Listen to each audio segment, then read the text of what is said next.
In this lecture, we will explore the advantages and shortcomings of using RabbitMQ as a message broker in our systems. RabbitMQ is widely used for messaging and queuing, but like any technology, it comes with its strengths and weaknesses. By understanding both, you can make an informed decision about whether RabbitMQ is the right choice for your particular use case. RabbitMQ has numerous advantages that make it a popular choice for building scalable and reliable systems. Let's take a closer look at the key benefits. RabbitMQ is designed with reliability in mind. It provides strong guarantees that messages won't be lost even in the case of failures. This reliability is critical for applications where message delivery must be assured. RabbitMQ supports message persistence, ensuring that messages are saved to disk so they are not lost even if the server crashes.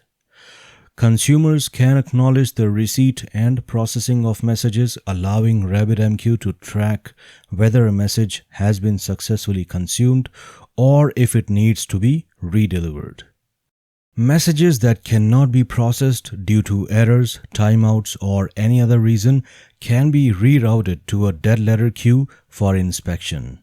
These features ensure that RabbitMQ guarantees at least once delivery and is fault tolerant. RabbitMQ is highly scalable and can handle high throughput workloads. It supports both horizontal and vertical scaling strategies. In horizontal scaling, RabbitMQ supports clustering, which allows you to deploy multiple RabbitMQ nodes across different machines. This increases the capacity of the broker and helps manage traffic spikes. You can also partition your queues across multiple nodes, providing more flexibility in load balancing and fault tolerance. RabbitMQ can balance the load across multiple consumers, ensuring that messages are processed efficiently. As your system grows, RabbitMQ can grow with you by distributing the load and maintaining high availability. RabbitMQ offers several options for routing messages, which helps you design flexible and efficient messaging systems. You can use direct, topic, fan-out, and headers exchanges to route messages based on different criteria. This gives you the flexibility to implement complex routing logic based on your needs. You can route messages to multiple queues and even allow them to be processed by different consumers in parallel. This is beneficial for building systems with different types of consumers, for example, microservices. RabbitMQ provides an intuitive management UI that allows developers and administrators to monitor and manage their RabbitMQ brokers. The UI allows you to view the status of queues, exchanges, consumers, and message rates in real time.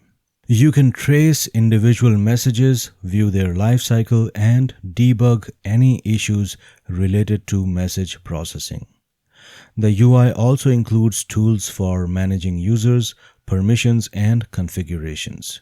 This management UI simplifies the administrative aspects of running RabbitMQ, especially for large-scale deployments. RabbitMQ has a large and active community. This translates into extensive documentation, which means that RabbitMQ's official documentation is comprehensive and regularly updated. The community has developed many plugins and extensions for RabbitMQ that enhance its functionality, for example, monitoring, federation, management, and many more. The community forum as well as commercial support are readily available for developers. RabbitMQ has client libraries for a wide range of programming languages such as Java, Python, Ruby, Go, Node.js, .NET, and more.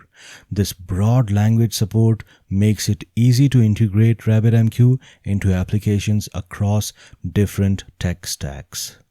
While RabbitMQ offers many benefits, there are also some potential pitfalls and limitations that you should be aware of when using it in production environments. RabbitMQ comes with some performance overhead due to its reliability features like message persistence, acknowledgments, and disk I/O operations. Persistent messages require writing data to disk, which can lead to slower throughput compared to in-memory message brokers like Redis or Apache Kafka. The overhead of ensuring message delivery guarantees, example acknowledgments or retries, can also increase latency. For extremely high throughput scenarios with minimal durability guarantees, RabbitMQ might not be the best choice. While RabbitMQ supports clustering, it can get complex to set up and manage. As the number of nodes increases, managing and maintaining the RabbitMQ cluster can become challenging. Issues such as partitioning, when nodes cannot communicate with each other, and network splits can lead to message delivery problems. And in some cases, RabbitMQ clusters may experience split brain scenarios where different parts of the cluster disagree on the stage of a message or a queue, leading to potential data inconsistency. Split brain scenarios is something that we are going to cover in future lectures.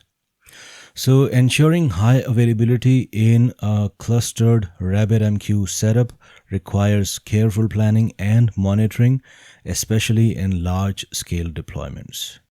RabbitMQ is great for short-lived message processing tasks, but is not optimized for long-running processes or large message sizes.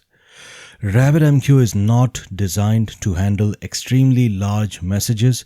If your messages are very large, for example, multiple megabytes, you may face performance issues or hit size limits. If you have consumers that need to process messages for long periods, for example, complex computation tasks, RabbitMQ may not be the ideal choice as it is designed for fast, short-lived message exchanges.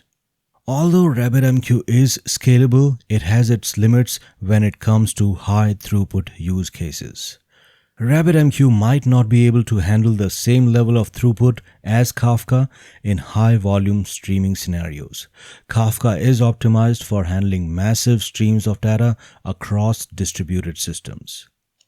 As the number of queues grows, RabbitMQ can struggle with managing many queues and their consumers, leading to performance degradation. If you're using a single node RabbitMQ instance without clustering or high availability configurations, it becomes a single point of failure in your system.